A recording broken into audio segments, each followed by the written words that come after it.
supposed to be a guideline for new players or something, or for wait, what did you say?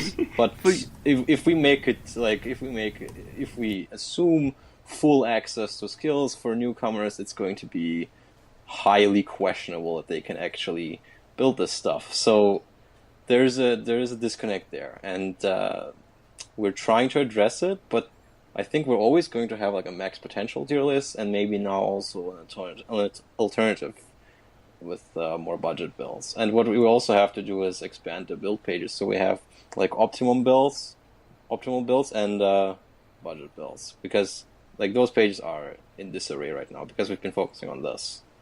Well, since we are just doing this for free in our free time, yeah, the build pages especially take like so much work to do. It's let's say nobody wants to do that. I mean, I would like to do them now when we have more time, but it is a lot of effort. There's not that many of us, and the people, like, there's a group of wiki editors, but they are not that necessarily metagame savvy. So they're just editors. They write content. They're more about data. They analyze like new maps and stuff. They don't really occupy themselves with tier lists or builds recommendations. So we have like we work together with them more closely now. So we read the submissions and greenlight them. But lately we've had no time for that because this list was a huge effort. That's another thing I wanted to address. A lot of people I saw were saying that your list was lazy, and I can't agree to. You can't say something like that when you yourself aren't sure of the process or how long they've been working on something like that. And to completely disrespect someone's effort when you have very little knowledge of it is... I mean, for that, it's just that person has no perspective on making something of that scale. So they don't really understand how much work goes into it and what kind of effort and collaboration is required in order to, come together and come with a collective list like that. It literally took, like, I would say it's probably in the hundreds by now on how many times we've talked about various builds, talking this, that, going on voice chat and discussing it. Like, we've done a lot of work over this. It's not anywhere haphazardly done or lazily done at all. We have an answer for every placement. You can ask us about any unit, and we can have a long answer on why it's in what tier it is. The reasons, for example, why the tier list is takes so much time to do, and why people might think they it's lazily done under quotation marks, is that the guideline or the basis of how we rate the units, like, it's extremely hard to grasp, because there's too many factors to factor in for the units. Like, how do you count investment? Do we still take like 5-star inherits units as normal? Do we count them lower? What about the rarity, like in seasonal banners, seasonal units, seasonal skills, and whatnot? Like, there's like just too much things to consider. Like, where do we cut off? Do we do a +0 or just a +10 for everybody, but then it's more catered toward worlds, or catered towards more free-to-play? And how do we value IVs? Because they are also a factor. Like, there's just too much stuff, and we had to cut a line somewhere, and it's always going to be bad for people. I think one big factor that we could work on maybe is making the criteria more transparent. Like, you would have to click this little tab and open it to even see what our tiers mean, what our criteria were. So, like, a lot of people I've talked to were not aware until now the investment cost doesn't matter. Like, it was a new thing to them that wasn't the case for previous lists, when that is just not true. And also, there's just a lot of unwritten things between us when we voice chat that we evaluate units. Like, for example, if a unit doesn't need to be buffed or needs support by anything, and another unit does, we rate the former unit higher. This isn't written anywhere, but we just kind of think that way. Because that just means the former unit is just better than the later unit. That's it. Yeah, but this is not written down anywhere. So, but that's, I didn't consider this to be necessary, but I have surprised people today by making that part of my answer. Or like, why Ploy is better than Threaten. Like, to us, it's, look, this is our reasoning. It is the range. It is the better positioning options. It's I don't know. It's not. We may have not communicated this well enough. And another thing is that maybe the tier list notes are just, I don't know how many people read them. Like, because when you look at the tier list and you see some unit in a tier, you want to find out more about it. Like, your first instinct is to click that unit. And if you do that on this list, you go to that unit's page, and then you click on builds, and maybe you're interested in why is that in that tier. If you click on Est, and then you go to the builds page, I don't think there's anything there about. I don't think there's any build there for, and that's okay. There is, but it doesn't have anything to do with But that's like content that needs to be rolled out. Like, just exactly. because the content is absent, it doesn't like change the actual data, though. That's what right. It's not a fault of the list itself, but for transparent, like to have like a synergy between the list and the builds pages. Because it is kind of a disconnect, because you will not understand. If you don't read the tier list notes, you will not understand why Est is even there. And then you go to Reddit and you just see memes, and then it just cascades into nonsense. And that is something we could address over time by expanding the build pages. One thing I do want to touch upon is that when we do unit discussions and the tier discussions, there is a lot of challenges. Like, in terms of like when one person has an opinion on something, there are many people that will contradict certain data and will bring up arguments on each side, and we'll come to an agreement at the very end. But we almost never agree on most things, except like, like Bride Cordelia or something like that. But like, there's always going to be contradictions. Like, I know like Nat pretty much hates all armors, and he never wanted to rank them high. So it took a lot of time and effort to convince him with data to show why they are good at what they need to do, right? So that's just one example I wanted to touch upon. As long as he didn't underestimate Hector. Oh yeah, so I'm just wondering, do you guys think, a game like this really warrants a tier list? Because I understand in something like, I don't know, maybe a fighting game is one-on-one, makes sense for a character to be better than another. But I feel like it's a lot different for a game like Fire Emblem Heroes, where there's so many synergies and so many counters. It's kind of like a really complex game of rock, paper, scissors. Yeah, this is also one of the factors that we had to consider, like how much do we consider in team synergy, because it's a rock paper scissors game. It's really hard to evaluate, so we had to just take them in a vacuum and just put them against everyone. Like, how do you evaluate in team synergy?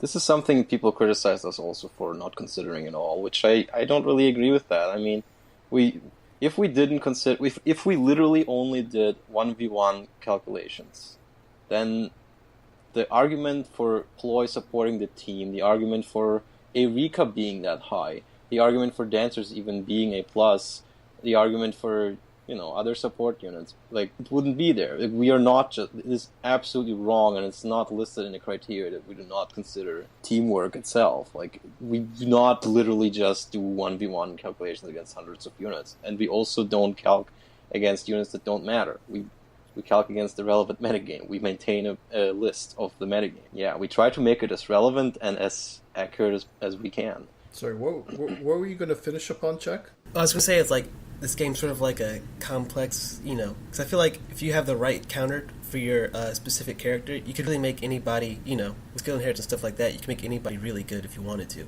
Yeah, I do agree to a certain extent.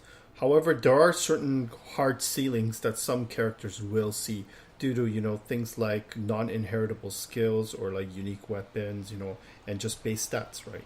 So there's things that will always have a hard ceiling on certain units. Not all, but certain units. And this is part of our criteria, like the units that have like very few counters or can fit on most teams or are just that dominant, they are S+. And then it's like a gradual decrease from there. Like if you're easier to have an answer to, then you're ranked lower. Yeah, it's like you can like Sheena, you can just build Sheena as much as you like, but your Sheena is never going to be as good as, let's say, I built Hector. Like, it's not going to happen because of uninheritable stuff. Do you guys ever think it's more trouble than it's worth, to make a tier list like this for a game like this? Oh, yeah, I mean, of course that comes up because of, some people think, we do this list. It's not like we're even getting paid for it, right?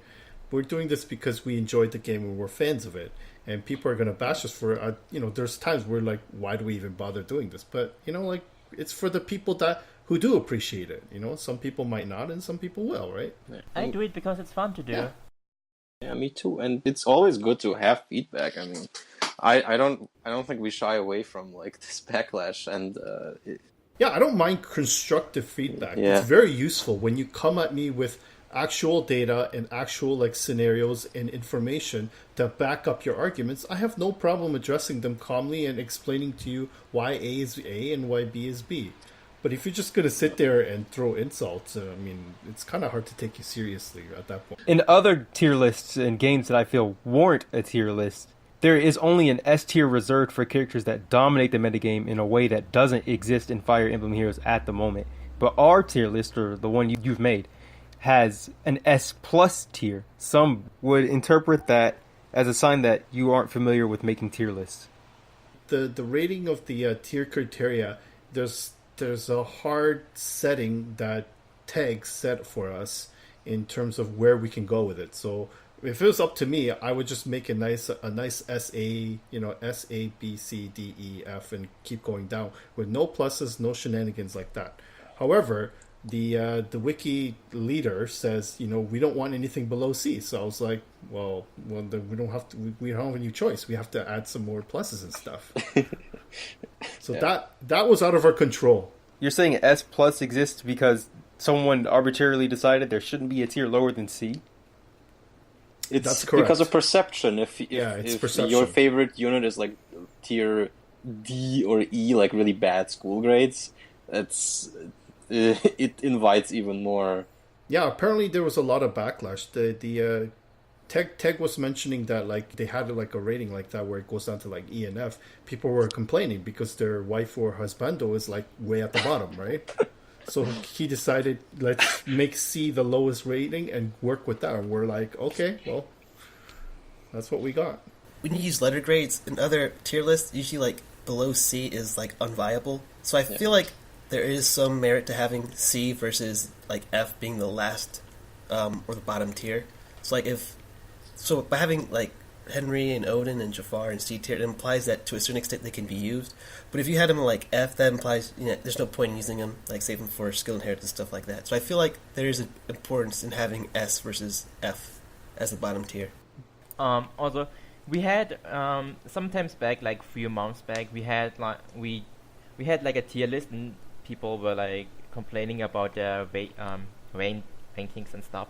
Then we changed the rating, like how we address those, and shift them up by like a tier, and suddenly people had like good perception, even if like literally nothing changed.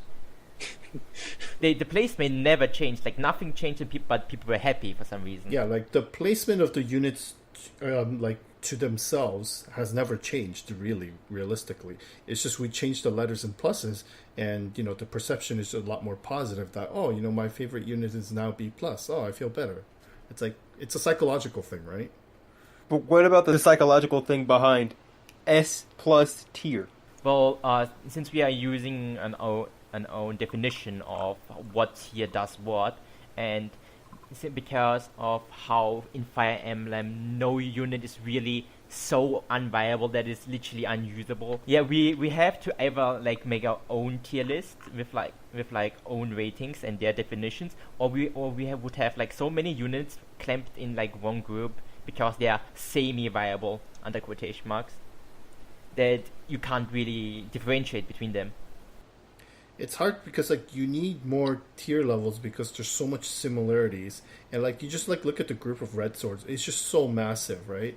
And to separate them, you need more tiers in order to do that, and it's just the pluses just happen to be added because there's just nowhere to go, right? We can't go below C, we can't go below S. What do? We just add some pluses. And I've got one more concern, not my concern though. Okay. A lot of people didn't like that the Wikipedia guys got together and they made their own little tier list, and then they kind of posted it to the Wikipedia. And everyone knows that now's a good month to get into Fire Emblem Heroes. So they were worried about newer players coming in, discovering your tier list and thinking, oh, I've got an S. I got 3 S actually. She must be very good. And then disliking Fire Emblem because... I mean, that's the thing. You can see this, and that is why we have to expand the build pages to include budget builds, because you could just take Est, give her a... Okay, look at this practical example. You have